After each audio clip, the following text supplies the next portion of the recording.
माता की, भारत माता की, भारत माता की। वंदे वंदे वंदे। नमः पार्वती पतिये हर हर।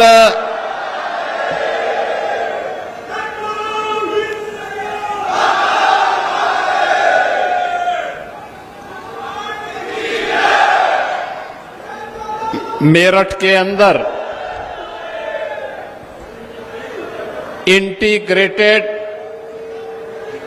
न्यू टाउनशिप के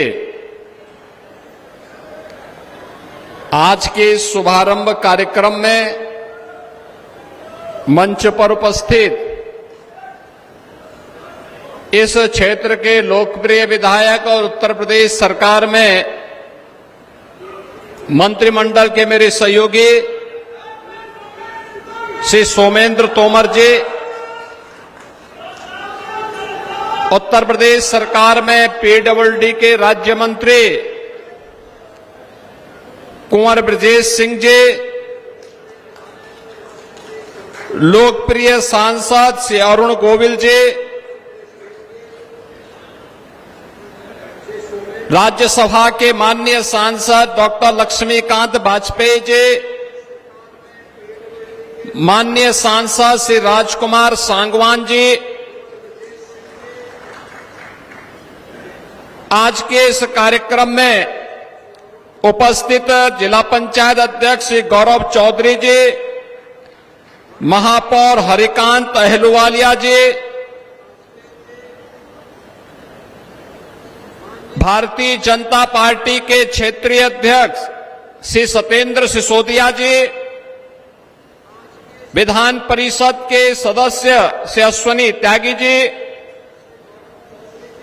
श्री चंद शर्मा जी, धर्मेंद्र भारद्वाज जी, माननीय विधायक अमित अग्रवाल जी, माननीय विधायक गुलाम मोहम्मद जी, जिला अध्यक्ष शिव कुमार राणा जी, महानगर अध्यक्ष विवेक रस्तोगी जी, आज के इस कार्यक्रम में उपस्थित इस क्षेत्र के सभी सम्मानित नागरिकों, बहनों और भाइयों, आज सावन मास का अंतिम सोमवार है।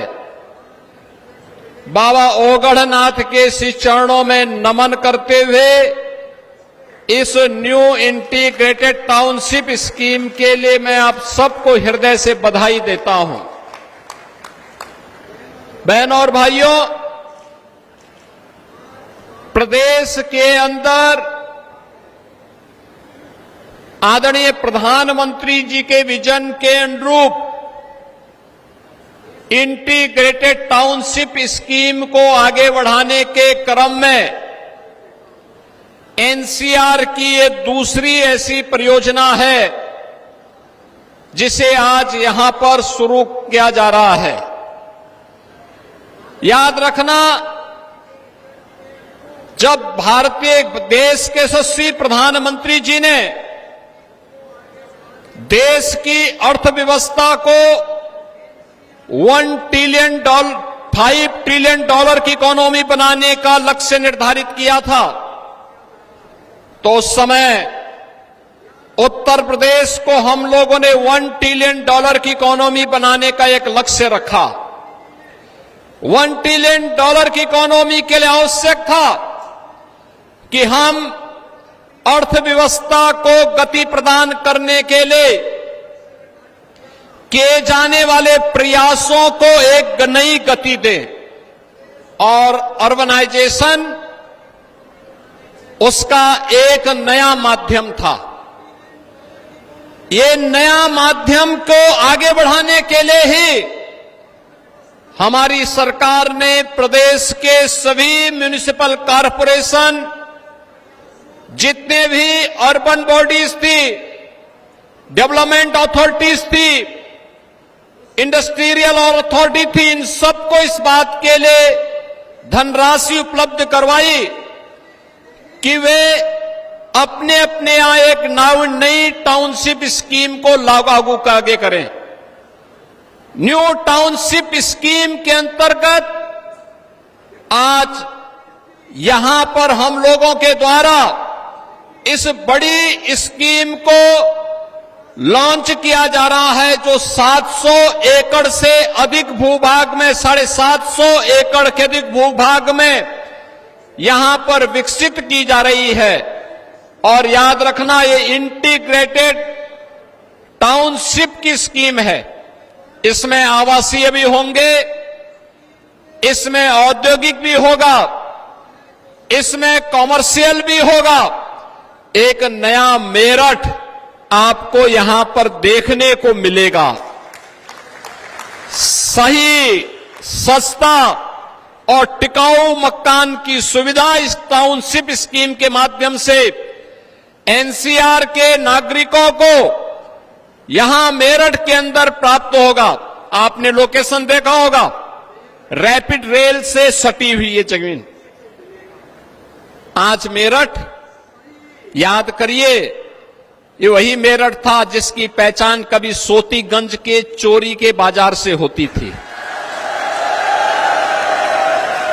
ये वही मेरठ है, लेकिन आज सोतीगंज अपने आकाओं के साथ ही सोता हुआ चला गया। आज सोतीगंज समाप्त, अब मेरठ की पहचान हो रही है 12 लेन के एक्सप्रेस हाईवे के साथ। आज मेरठ की पहचान हो रही है रैपिड रेल के साथ। देश की पहली रैपिड रेल है और रैपिड रेल को हम मेट्रो के साथ भी मेरठ के अंदर जोड़ने जा रहे हैं। प्रदेश की पहली स्पोर्ट्स यूनिवर्सिटी मेजर ध्यानचंद के नाम पर इसी मेरठ में स्थापित हो रही है।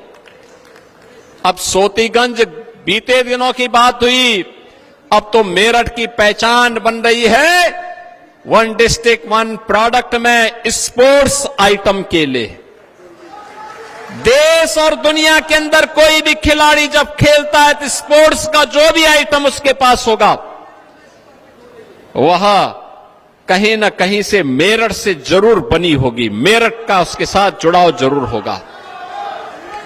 यह मेरठ की नई पहचान बन रही है और मेरठ की इसी पहचान को आगे बढ़ाने के लिए मेरठ से प्रयागराज के बीच देश का सबसे बड़ा एक्सप्रेसवे का निर्माण वर्तमान में चल रहा है। आज मेरठ के अंदर यह भी साकार हो रहा है। लोग कहते थे क्या एक्सप्रेसवे बन जाएगा? हम तो इस साल के अंत में एक्सप्रेसवे का लोकार्पण भी करवाने जा रहे हैं। यहां से लखनऊ की दूरी मात्र 6 घंटे के अंदर आप पूरे करेंगे और एक्सप्रेसवे को मेरठ से हरिद्वार तक पहुंचाने की कार्रवाई को भी हम लोग सर्वे कार्य हमने प्रारंभ कर दिया है। बहनों और भाइयों, मेरठ को आज एक नई पहचान दिलाई जा रही है। मेरठ के अंदर हम लोगों ने इनर रिंग रोड के निर्माण के कार्यक्रम को भी हम लोग आज अपनी स्वीकृति दे रहे हैं। इस कार्यक्रम के तत्काल बाद हम एक बैठक करने जा रहे हैं, बड़ी बैठक।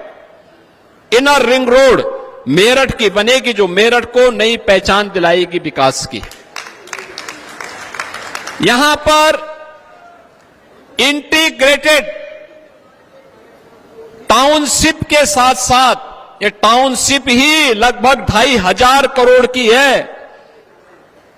यहां पर जिस पर इन्वेस्टमेंट होगा, लाखों लोगों को रोजगार मिलेगा, लाखों लोगों के लिए रोजगार की सुविधाएं उपलब्ध होंगी और साथ साथ यहां पर वे तमाम सुविधाएं, औद्योगिक इकाइयां अलग लगेंगी, कॉमर्शियल एक्टिविटीज अलग होंगी, लाखों लोगों के लिए आवासीय सुविधा एक ही स्थान पर एक जगह होगी। कहीं विद्यालय होंगे, कहीं टेक्निकल इंस्टीट्यूशंस होंगे, कहीं मेडिकल कॉलेजेस के लिए लैंड उपलब्ध करवाई जाएगी। इस विस्तृत भूभाग को इसी दिशा से हम लोगों ने लिया है।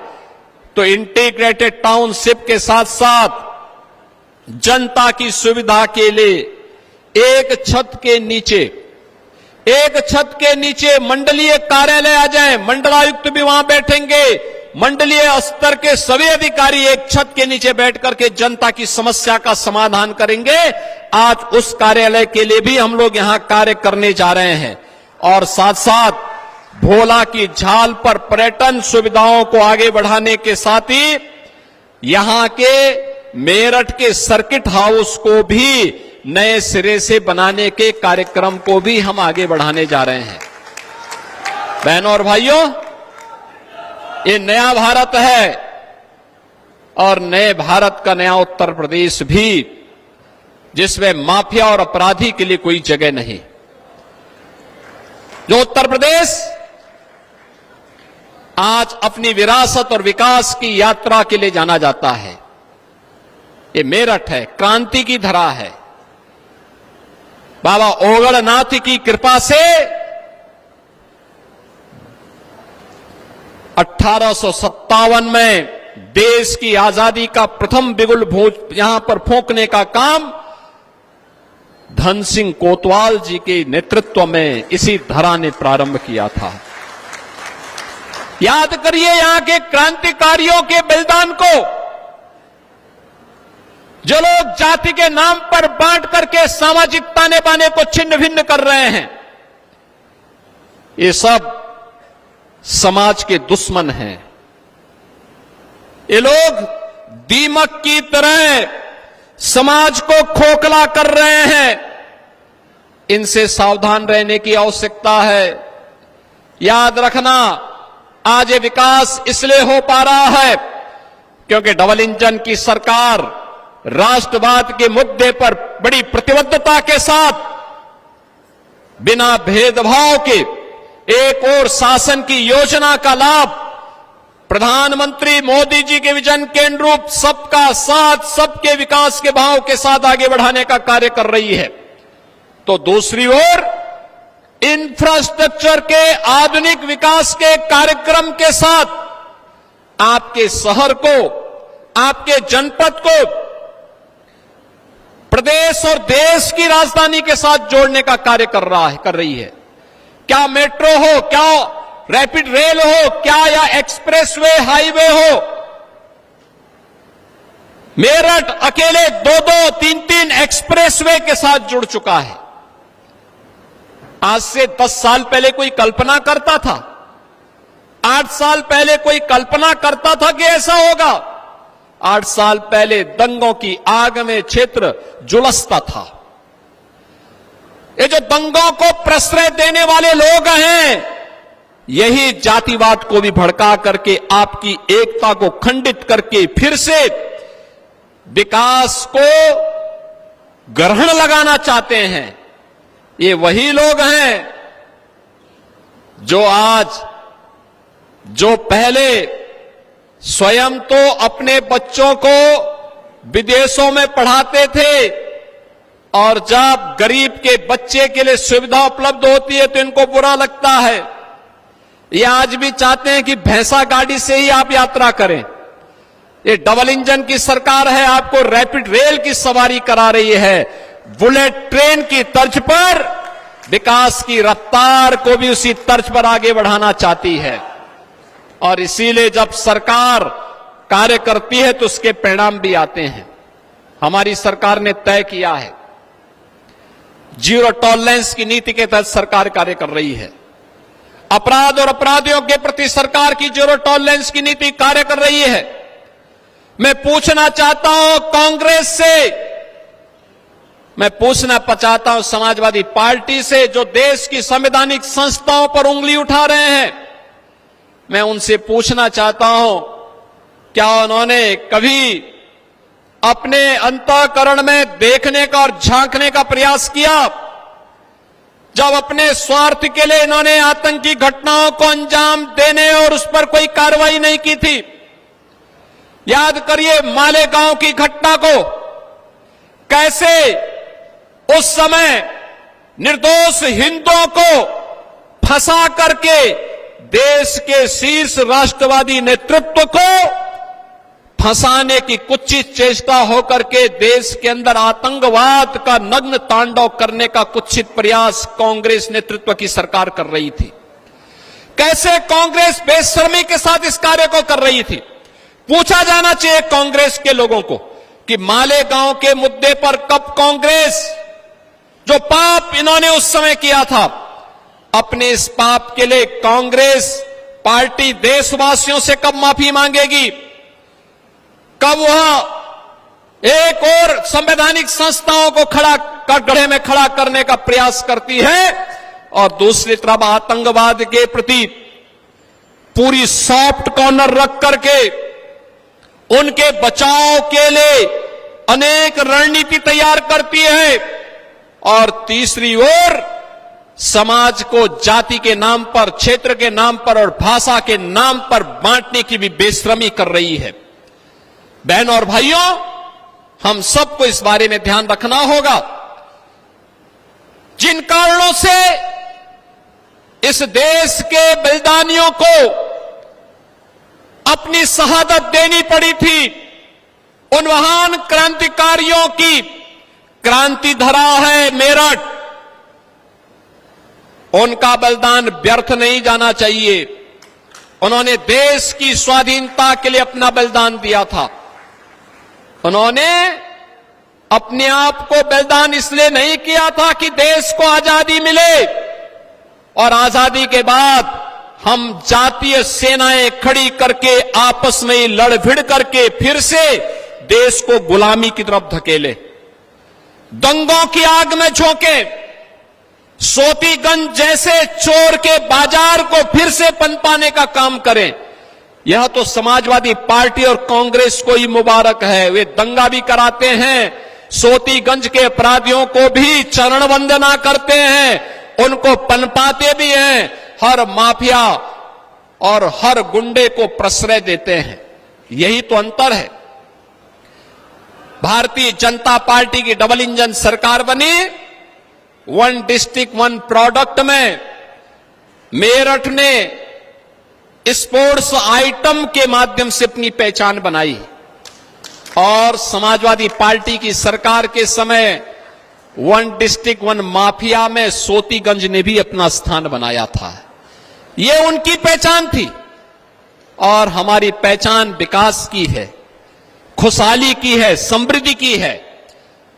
ये वन डिस्ट्रिक्ट वन प्रोडक्ट की योजना ही आज प्रधानमंत्री जी के वोकल फॉर लोकल के अभियान को, आत्मनिर्भरता के अभियान को आगे बढ़ाने का कार्यक्रम है।